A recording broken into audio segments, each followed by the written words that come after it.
So good afternoon, everybody, and welcome. We're all to a keynote speech that was supposed to happen during our conference, but we're very happy that we could welcome Richard Wilkinson to our, let's call it a webinar today and an online session.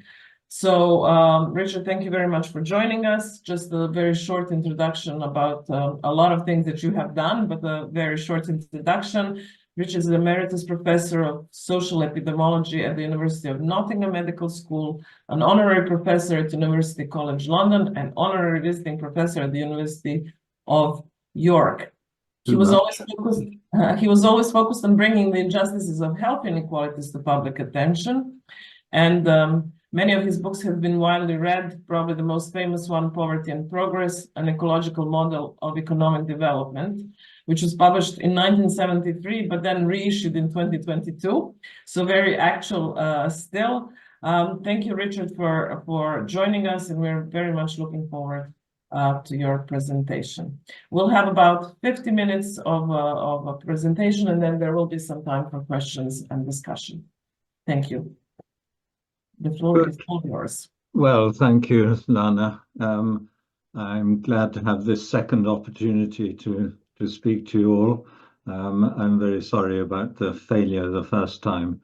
I'm going to talk about really material that is in two recent books I wrote with Kate Pickett.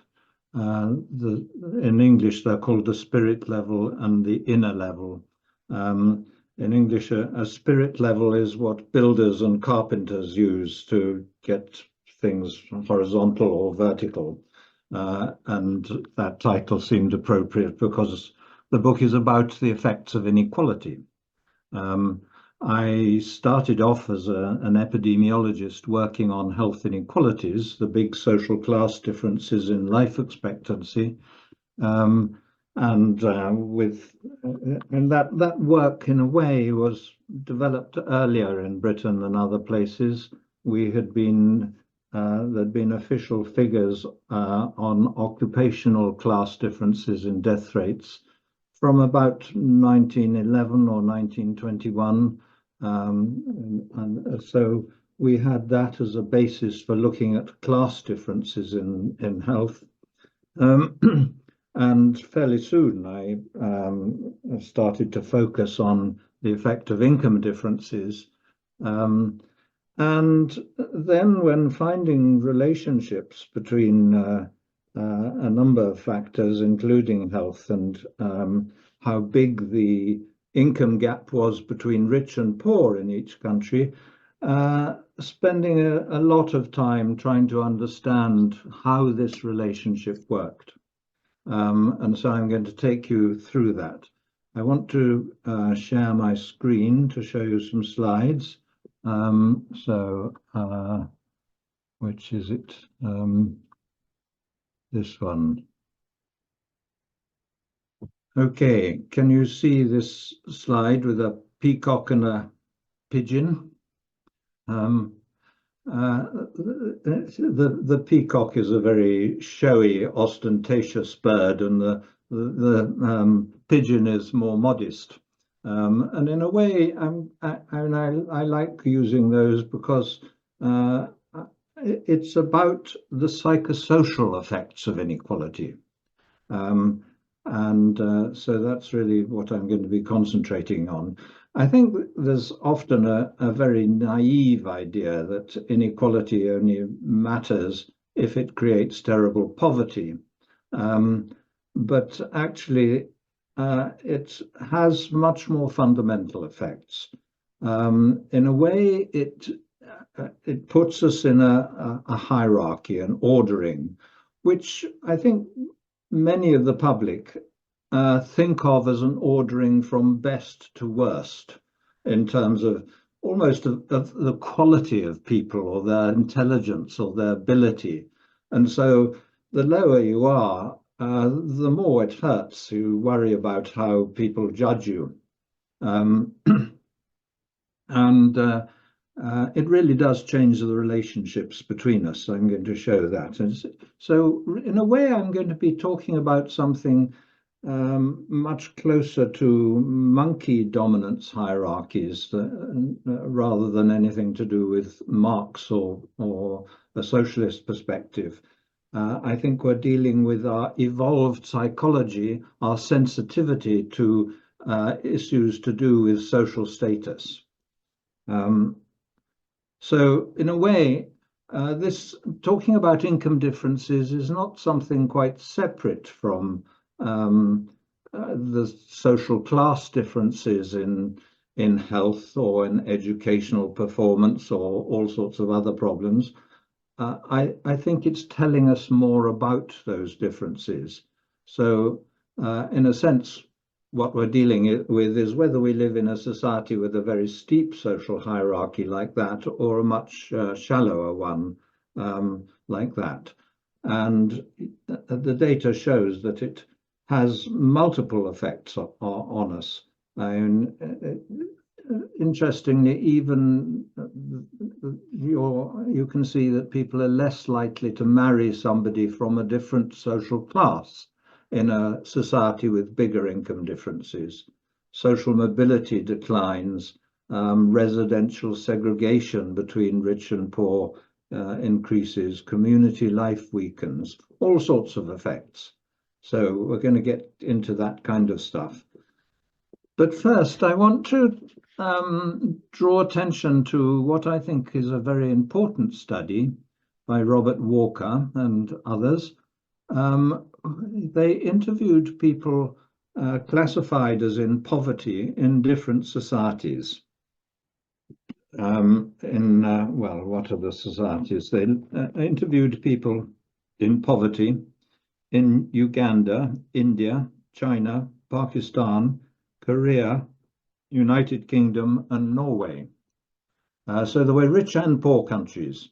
And so poverty in the poorest countries would mean something like that picture on the right, whereas in a rich country like Norway, it might mean something like the picture on the left, living in a 2 or 3 bedroomed flat with central heating and most of the modern electronics. And what is so impressive and surprising about this study is that the experience of poverty seemed to be very similar. A feeling of being looked down on, of having failed. I'll just read you a paragraph or two from that study. So this is a direct quote from the study. They say respondents, i.e. the people they interviewed,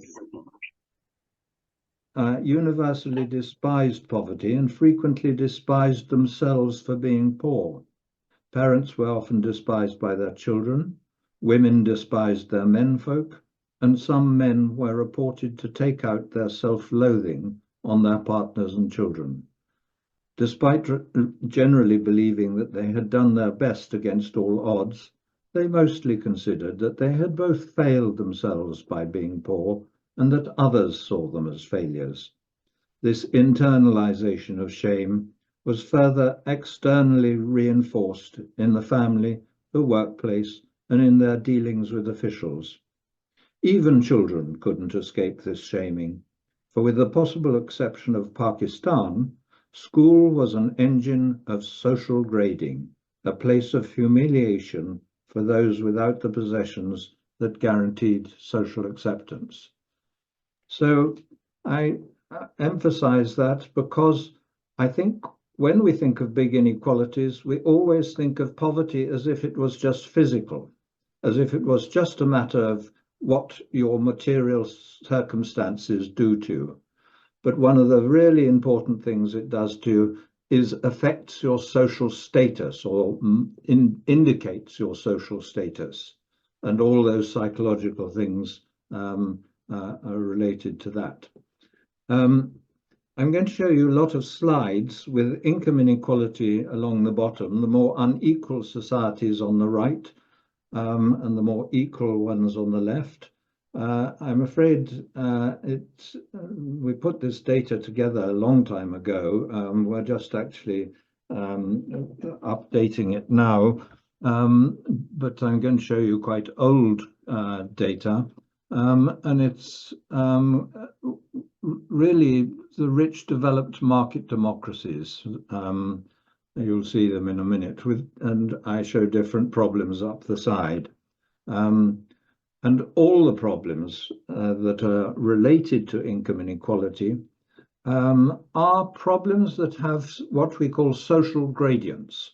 All the problems that tend to be less severe at the top of society and get more severe further down, like poor health, violence, poor educational performance, and lots of others. This, I think, is the best known graph we've produced. It's the data is all downloaded from different international sources like the World Health Organization or OECD, all sorts of organizations like that. We didn't compile the data ourselves, we just downloaded it from these international websites. So we make no judgments of how sound the data is. We leave that to WHO. Or OECD or whatever it is. And this graph is an index of all those problems listed on the left. They're all weighted equally. They're all scored so that worse outcomes are higher scores. And so what you're seeing is that the most unequal societies, when we did this, the USA, Portugal, UK, do consistently less well than the more equal ones, the Scandinavian countries and Japan. Countries of Japan has become less equal than it was. I think Portugal has become less unequal than it was. Sweden has moved in the wrong direction too. But anyway, that there are now hundreds of papers on these relationships between various outcomes and inequality. This is the UNICEF index, the United Nations index of child well-being, developed to measure child well-being in rich countries. It has about 40 different components. You might think it's showing the opposite from the last graph, but actually it's showing exactly the same thing because in this one, bad scores, poor scores are low scores. So it slopes that way instead of like the previous one.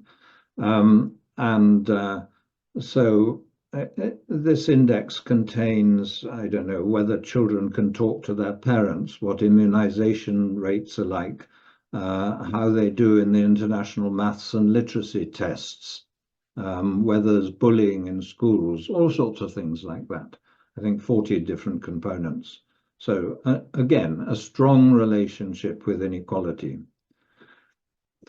This, an extremely important one, it comes from Frank Elgar in Canada, but it's showing bullying in schools. This is the percent of 11-year-old children who bullied others 2 or more times per month. And you can see that the differences are huge. At the bottom left there, you've got, I don't know, 2 or 3% of children bullying others. And at the top right, you've got nearly 20%. And this does contain a number of Eastern European countries. It's more recent than our data. I think that actually is, I mentioned monkeys early on and the dominance hierarchy. And of course, the monkey hierarchy is a bullying hierarchy. The ones at the top are the strongest and the ones at the bottom are usually the weakest. And if there's any doubt as to position in the hierarchy, there's some sort of trial of strength to see which one is more dominant. And bullying amongst children is about dominance. It's about saying, I'm better than you, I'm stronger than you, and I can make your life hell. So I included this slide just because in your interest in education, I think it's important to realize that there are many different outcomes amongst children which seem to be related to inequality and will affect educational performance of children. And if you're bullied, you won't do well in school. And of course, if you're overweight, you're more likely to be bullied. If you're low social status, all sorts of things. We did all this work not only on the rich developed countries I've been showing you, but as a separate test bed, we looked at the 50 American states and found almost exactly the same relationships with inequality, whether we were looking at the rich developed countries or the 50 American states. Very similar picture. And all that's in our spirit level book. It has a lot of graphs showing these relationships, both in the American states and internationally. And people worry about how difficult life seems to be for young people these days. And I think of my children, and well, life seems very difficult for one of them and very easy for the other. But I think there's no doubt that children are a lot of things that are, I think, more difficult now for children than they used to be. A lot of what I'm talking about, I think, is if you like, the downward prejudice. People tend to assume that those below them in the social hierarchy are stupider, lazier, I don't know, inferior in all sorts of ways. And I'm afraid that we humans have often judged people by their how rich or poor they are, or if you think of colonialism, the colonial countries thought of themselves as superior, largely because their technology was more sophisticated. If it had been the other way around, I think that history would have been very different. But because some countries hadn't developed machinery and so on, we thought that was an indication of their intelligence. So these downward prejudices and judging people from their position, it's very powerful and widespread.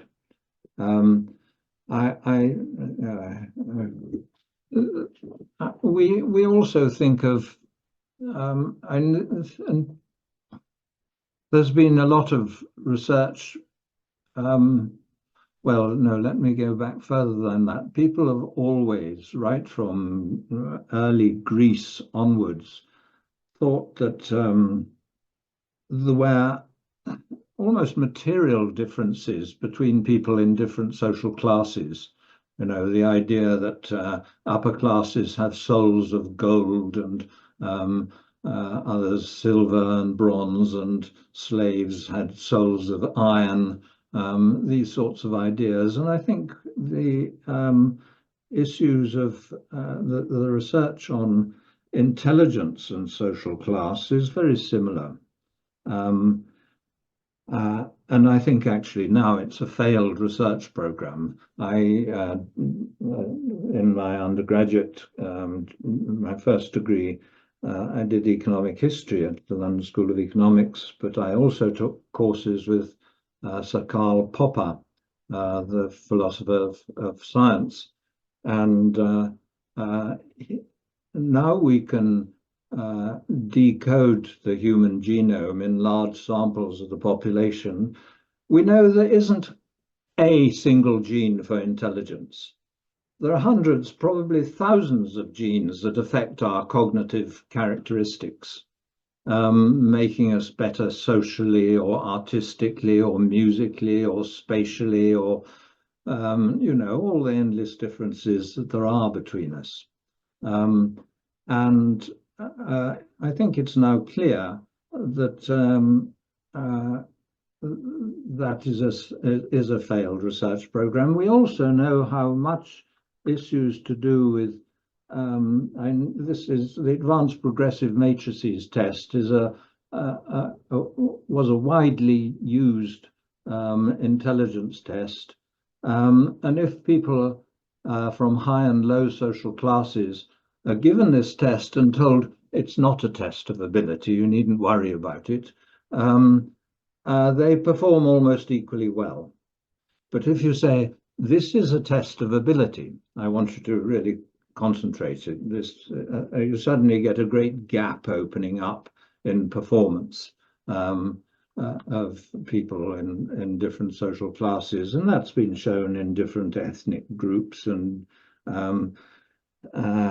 also there's a paper in a World Bank report on children from different Indian castes, showing that exactly the same thing happens with high and low caste Indian children. They do equally well when they don't know who is high and who is low caste, and suddenly a great gap opens up as soon as they do know. And if you think of that result from a little experiment, think about the effects of feeling or being aware that you are lower status than others continuously in school. And as that little thing I read you, that school was an engine of social grading. Yeah, this is the one of it, children in different Indian castes. You see, when they didn't know who was high and low castes, they did equally well. But when they did, a great gap opens up. So I think we need to think of the differences in ability between people from different castes, from different social classes, different social statuses, as not as widely understood, not as a cause of their social status, not the idea that they have an innate ability which leads them to move up or move down, but much more that the differences in ability are a result of where they are in the social hierarchy, that the causality is mainly the other way round. What income inequality seems to do, and I'm sure the same would be true with differences in wealth, not just income, and if you took some problem like death rates, along the bottom there, you've got the rich and the poor, and the death rates are higher amongst the poor, but in a more unequal society, that top line, the death rates are higher for everyone, and the gradient is steeper. I think that's the common pattern we've seen in a number of papers. But even, and although the effects of inequality are greatest amongst the least well-off, even amongst well-off middle-class people with good education and jobs and incomes, they would probably do a bit better in more equal countries.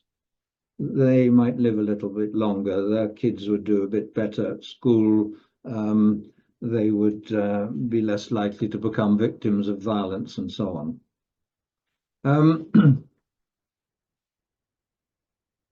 This is, I think we showed the first graph relating income inequality to social mobility in our spirit level book, but this comes from the Brookings Institution in Washington. It's a better study than ours because it has more countries. But what you're seeing, people often think that inequality is fair if everyone can find their right level in society. The idea that if you work hard, you move up, and if you don't, you move down, then it's fair. But actually, what the data shows very clearly is that there is less social mobility in more unequal countries. The measure of social mobility here is intergenerational social mobility. So what it's really looking at is it's asking, do rich parents have rich children and poor parents have poor children? Or doesn't parental income make much difference to the child's life? And what you're seeing here is that in Denmark, parental income is not very important in terms of what happens to the child during its lifetime, the kind of jobs it gets and education and so on. But in the more unequal countries, parental income is very important. And I think that actually there's a sort of second point that comes out of that. We all think that we should be aiming for equal opportunities for children. But I think what this shows is you can't have great inequality amongst parents without it creating unequal opportunities for children. Those two are incompatible. I think that's an important point because we all talk as if equal opportunities for children is what we aim at, and often people don't think there's much wrong with big inequalities amongst their parents. I want now to go to what I think is the, if you like, the central core of the effects of inequality. It's really how inequality affects social relations. There are now a number of studies which show that community life is weaker where there's more inequality. This is a measure of people's participation in community life, in voluntary organizations, in local groups and so on. And you see it's much lower in the more unequal countries. Exactly the same as we saw in the American states, the same picture. Also measures of trust. Again, a number of papers showing that people trust each other less in more unequal countries. And that, I think that, I mean, the differences are big again. Look at the vertical axis. You know, in some of those countries, you've only got about 20% of the population who feel that most people can be trusted. Whereas in those more equal Scandinavian countries, it's 60 or 70% who feel that most people can be trusted. And if and think of people walking home late on their own in one of our major cities, you'd feel much safer doing that in a more equal country. And I think, you know, particularly for women, this is an enormous restriction of personal freedom not to feel safe. And I think that this graph tells us something about that. This is a measure that the authors of the study called a study of civic honesty.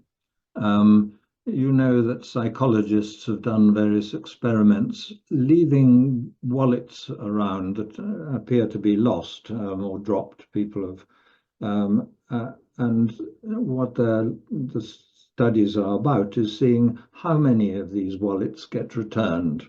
I suppose the wallets have the address in or email or something. And in more equal countries, about 80% of them are returned to the owners, whereas in more unequal countries, it's more like 20%. Huge differences. And you can imagine how that goes with these, what I was telling you about the trust declining. One of the most well-studied relationships with inequality is violence, measured by homicide rates. You can't take all violence because there's such enormous differences in reporting. In some countries, the reporting of rape is fairly high. In other countries, most rapes don't get reported. So studies of violence and inequality tend to use homicides that are internationally comparable. And this is data for the American states. And the red dots are the 50 American states. The blue triangles are Canadian provinces. And again, you see enormous differences.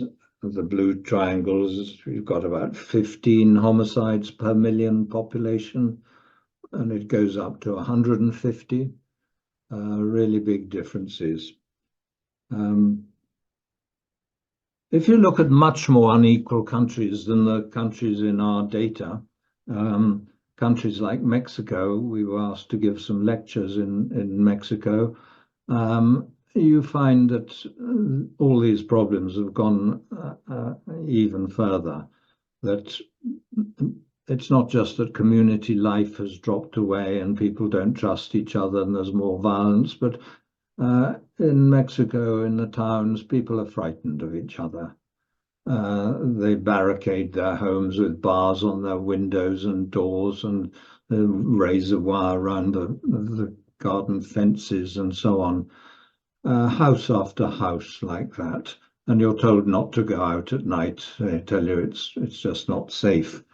And you can see exactly the same in South Africa.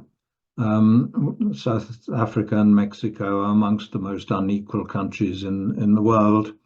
And that notice, I'm sorry it's not in focus, but it says armed response, meaning that if you're caught climbing in, you might get shot. And the wires over the top are, of course, an electric fence. The tragedy about this picture I'm giving you is that if you look at studies of health and happiness, you find that absolutely crucial is the quality of social relations, the number of friends people have, whether they're involved in community life, the quality of relationships. Those are powerful determinants of health, but also powerful determinants of happiness. So what inequality is doing is, in a way, going to the foundations of our society, and really destroying the social relations that make a society. And I think we have to, everyone needs to understand that.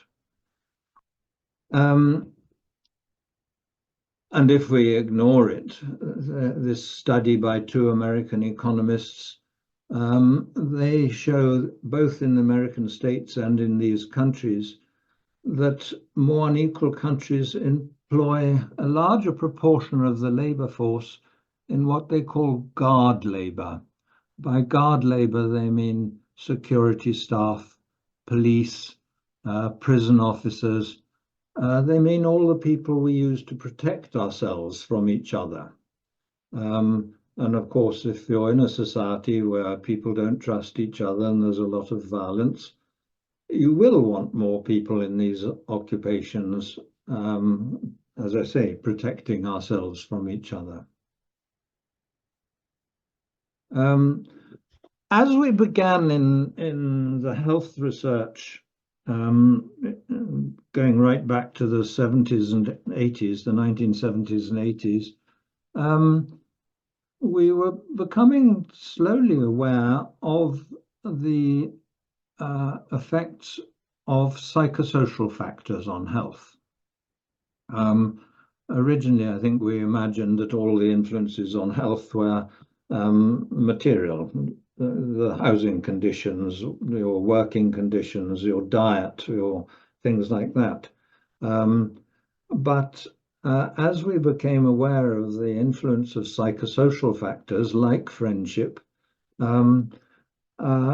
psychologists began to do a lot of experiments to see what kind of things most raise people's levels of stress hormones like cortisol one of the central stress hormone, if you like. And they found that and hundreds of experiments were done in universities around the world, and they gave volunteers lots of different kinds of tasks to do. And in this meta-analysis, they were asking what kind of tasks most strongly raise levels of stress hormones. And they found it was tasks which included what they call social evaluative threat. That means your worries about how you're seen and judged. Threats to self-esteem or social status where others can negatively judge your performance. And that, of course, is why public speaking is a stressor. You're frightened of making a fool of yourself in front of other people. So think of those as the most powerful stressors, our worries about other people's judgments of us. And when we were writing the spirit level book, we didn't have this study, but it's extremely important in terms of what I'm telling you now. Along the bottom, you've not got a measure of inequality, you've got each decile of the income distribution, from the poorest tenth of the population on the left to the richest tenth of the population on the right. And up the side, you've got the amount of status anxiety people experience. That's their worries about how they're seen and judged. You know, do you think people look down on you, regard you as inferior, whatever? Are you worried about those kinds of judgments? And the top line is the levels of status anxiety in more unequal countries. The bottom line, levels of status anxiety in the more equal countries, the low inequality countries. And so what you see is that at all income levels, inequality pushes up the levels of status anxiety. Everyone is more worried about these judgments. And one of the ways you see that is through how people spend their money. You know, one of the ways we try and influence other people's judgments of us, ways we try and look good to other people, is by having a better car, or by having smart clothes and so on. And so it's now well established that people in more unequal societies spend more money on appearances, status consumption, and so on. And the advertisers know this very, very well. They're always trying to make us think that their goods will, you know, if we buy whatever it is, it'll make people think we're higher status. And, you know, in a society where people are really worried about those social judgments, and there's that strong belief that some people are more important, are better than others, then one response is you just sort of give in and accept an idea that you are inadequate, inferior. This is someone talking about how she says, I'm extremely shy around other people. I don't know. Well, I'll leave you to read it.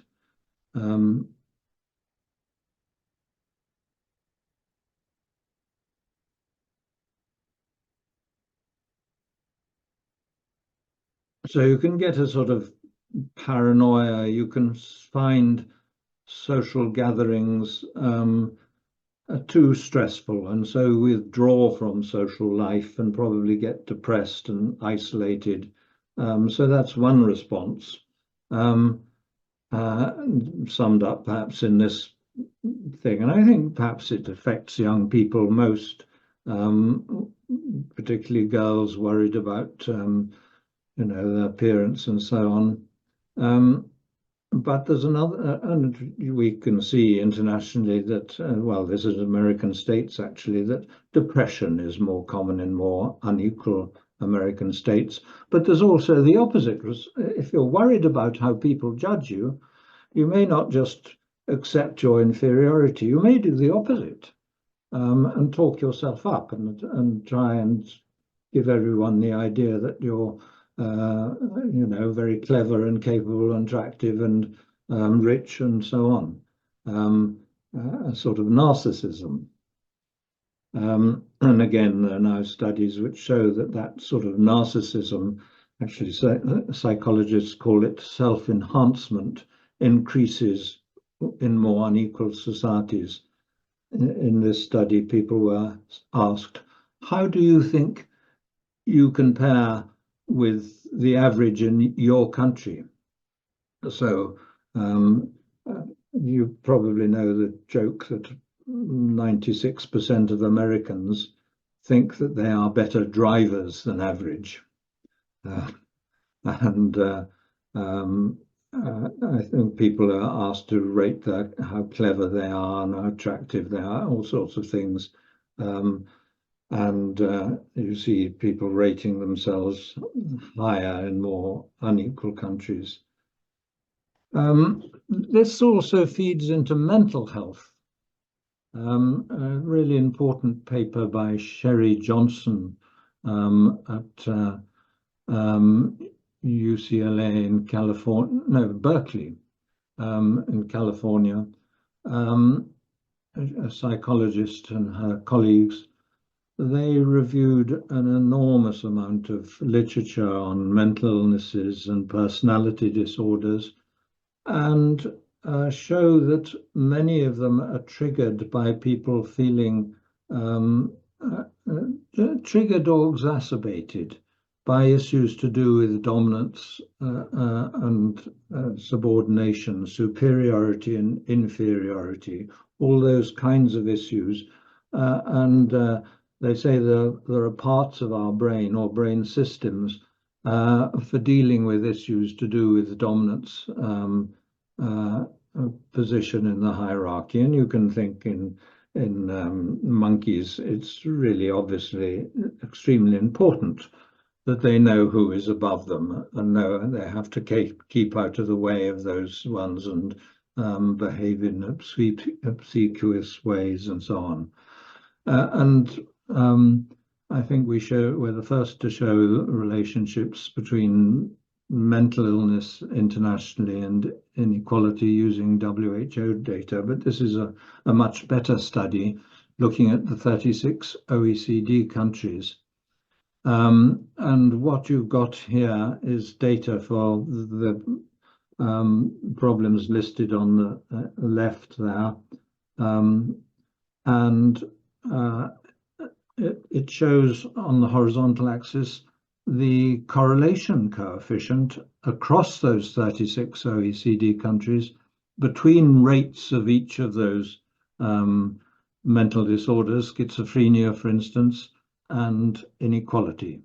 So the correlation between rates of depression in OECD countries and inequality is 0.59, a strong correlation. Those two that are the other way around, suicide and alcoholism, I think are not significant.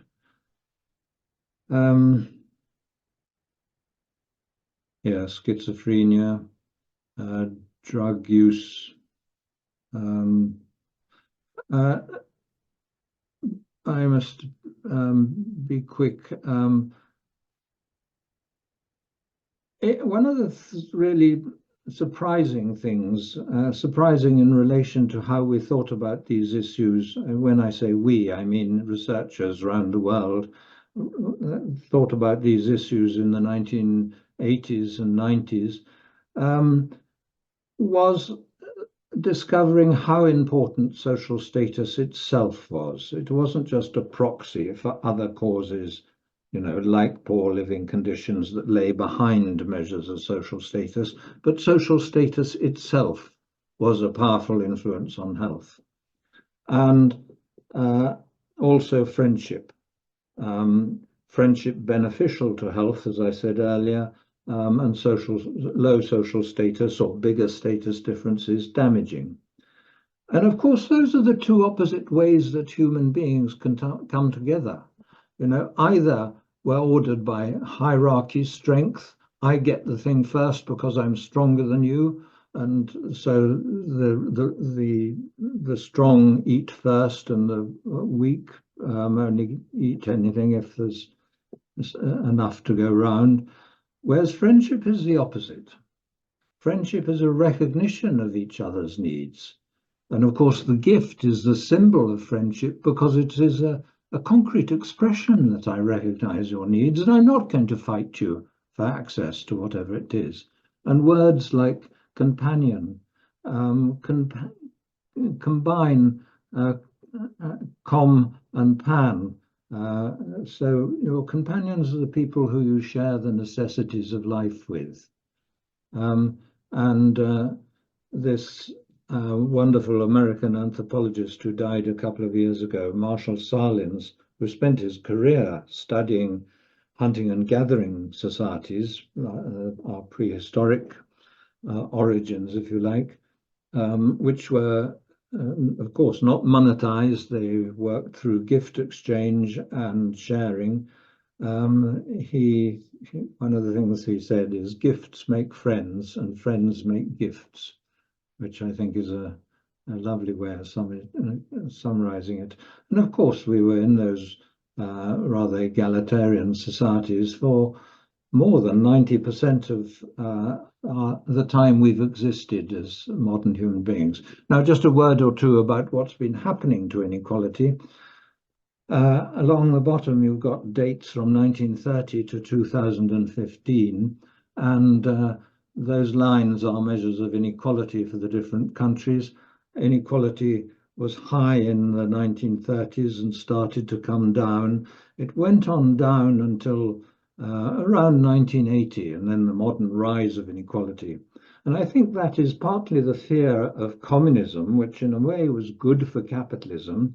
It meant that capitalist countries introduced welfare states, our health service in Britain, unemployment insurance, all sorts of things like that, different forms of income support. That was partly, as I say, the fear of communism, but also the strength of the social democratic parties, the strength of trade unions, and then you get the rise of neoliberal economics, free market fundamentalism, and the widening of income distribution again. And actually, I mentioned trade unions. This is American data. The top line is the proportion of income going to the richest 10% in the United States. And you can see it's the same, a similar U shape to the last graph, but this blue line is the proportion of the workforce in trade unions. I don't think it's that trade unions transform inequality. I think more it's an indication of the strength of those social democratic parties and perhaps of the fear of communism. And as that declines, inequality rises again. You can reduce income differences by redistribution, high taxes and generous welfare benefits, but you can also reduce income differences before tax.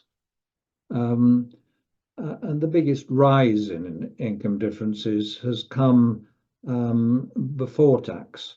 And actually, tax rates have gone down as well.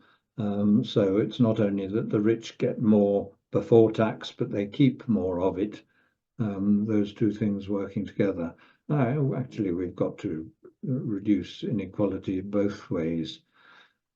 Of course, the CEOs, the bosses at the banks and big multinationals all say, these incomes at the top are necessary to attract the right caliber of staff.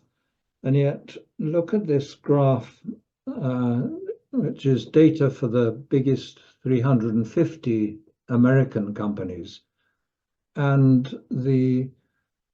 what it's showing is how much more do the CEOs at the top of the organization get than the average production worker. And in 1980, you can see they were getting 30 or 40 times as much. But by early this century, they were getting 200 or 300 times as much. And actually, there have been studies which show that that's not related to their performance. This is data that was published both in the Wall Street Journal and in the Financial Times. It's a study which those two lines are different companies. The companies in which CEOs are paid less than the median is the top line, showing that companies where CEOs are paid less did better in terms of shareholder returns. The red line is where the companies where they're paid most and shareholder returns are lowest. So the justification of those top incomes looks as if it's not true. It's not good for companies. I think we have to move, instead of the way that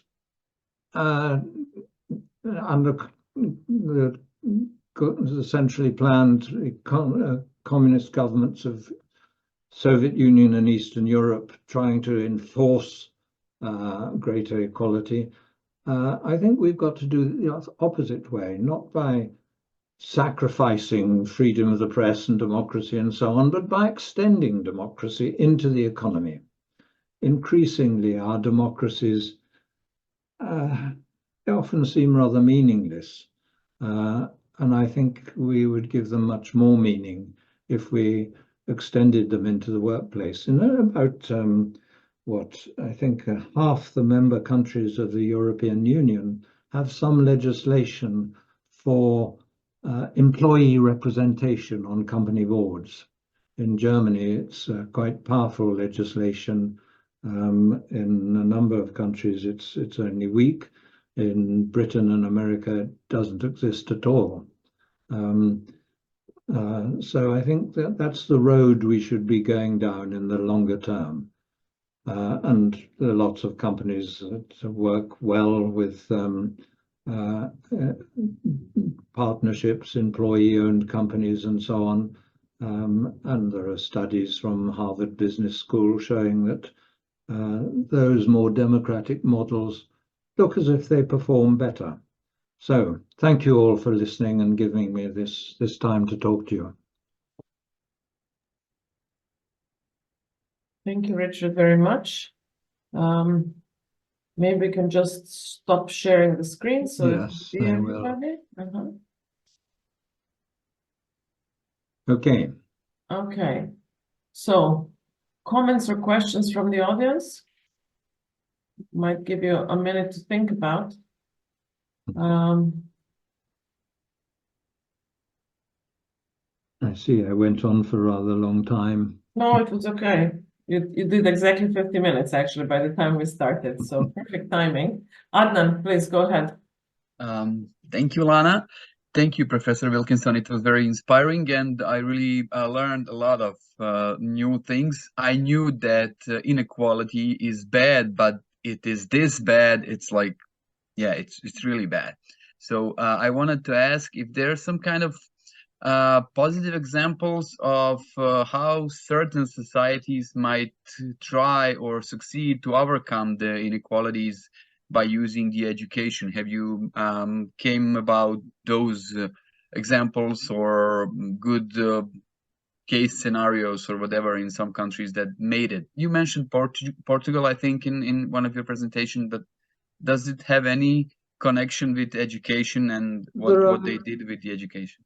There are a number of studies now that look at whether educational differences increase income inequality. And I think educational systems, they can be an engine of greater equality or of greater inequality. You know, we have in Britain this awful system where so many of our politicians come from one school. It really is bizarre. Um, uh, uh, Or planned. I think what the studies show is it does have a small difference. But when you look at the huge rise of inequality in so many countries from around 1980, that wasn't driven by changes in education policy. It was driven by, as I said, neoliberal economics, free market fundamentalism, lowering of top tax rates, anti-trade union legislation, all those sorts of things.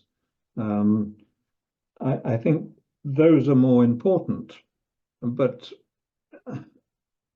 I have no doubt as to the damage that inequality, even at the school level, does.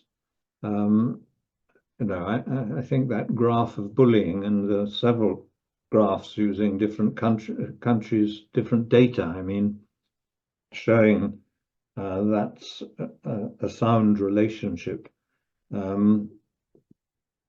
I think we have to deal with it. So I think that not only does greater educational equality reduce income inequality, but I think if you reduce income inequality, it increases educational equality. And one of the most important things people use their money for is to buy better education for their children. Thank you. Thank you, Richard. Do we have another question or a comment?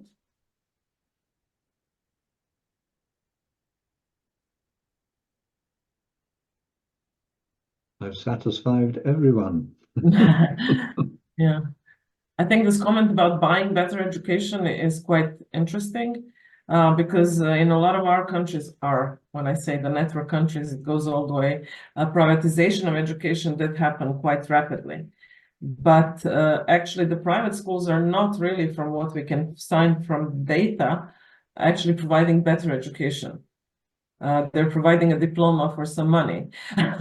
So, Yes. So this is, I wonder if you see that in the UK, the private education is actually better because it's paid for, or how could you compare that maybe? I think that there are probably private schools which are bad, but I think the more expensive ones are probably good.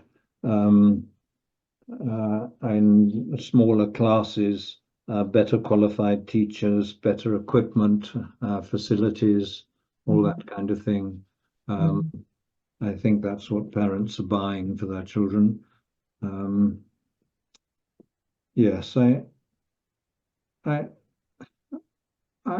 system we have here for funding the schools that are not private, ones that the vast majority of the population go to, they in the past, more money was spent on schools in poor areas, but I think that has changed. And so we're now getting into the American pattern of people trying to buy houses in areas where they think the public schools are better. I have difficulty in what term to use them for them because, we call the private schools public schools. Which is one of the, I wonder why. Is there something to do if this is the inequality as well? Well, I don't know that this is the answer, but of course, rich people had education at home. Rich people had a governess or teachers who came in to the house. And so maybe the public schools, which were the early schools, maybe perhaps that's the reason. Yeah. We could get into that. Okay, so any other comments or questions? I think while I'm waiting for anybody to raise their hand if they want, I just thought it was quite interesting about this stress and the fact that actually the stress rises for the rich people just as much as for the poor in unequal societies, or the more the unequal societies are. Yes, but the poor had higher stress levels, but everyone's stress levels go up. So in a way, life gets more difficult for everyone. Yeah. You know, a society where people are more cooperative and helpful to each other.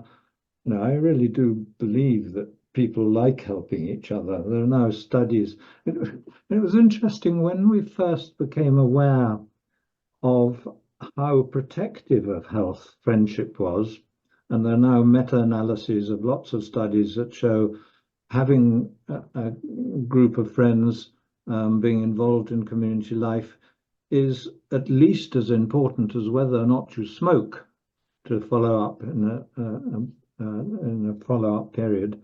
Oh, I'm losing the thread. What was I saying?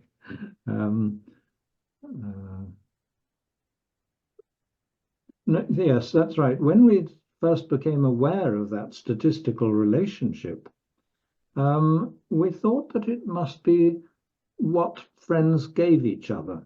So if I couldn't pay my rent this month, if I had a friend who could lend me money, that would obviously be beneficial to me. But then we found it works the other way round, that if you give me money, it's you who benefit most. It's your health that benefits. So it's the psychosocial side of it. And, you know, it's extremely interesting when you go back to the gift exchange of that those early societies were based on. And it's interesting as well in that it shows how much we put the emphasis on material factors. I think, you know, the influence of economics, ignoring how important psychosocial stuff was. And it was crucially important with children at school. You know, children who are miserable are going to do badly. Yeah. And I may say, I think all I've been saying, in a way of summing it up, is it's really about whether people feel valued by each other. That's the core. That's why friendship is important. That's why being looked down on as inferior is so powerful, damaging. Yeah, I guess we could take that lesson to education. If kids feel valued by their teachers, they will learn better. Yes. So it fits in quite well with what we know already, with our intuitions and so on. It's not a sort of completely different picture that contradicts everything we knew. Okay, thank you so much. I will give another chance for anybody if they want to comment or ask a question. Okay, thank you. If not, thank you, Richard, so much. And I'm really glad that we managed to do this after all the technical problems. I'm so glad it worked. And this time it worked perfectly. Thank you so much. Thank you, everybody. And until the next chance to share something with you. And see you again. Thank you for arranging it. Yes, wishing everybody good times for holidays, I guess, and some rest. Good. Thank you. Bye. Bye.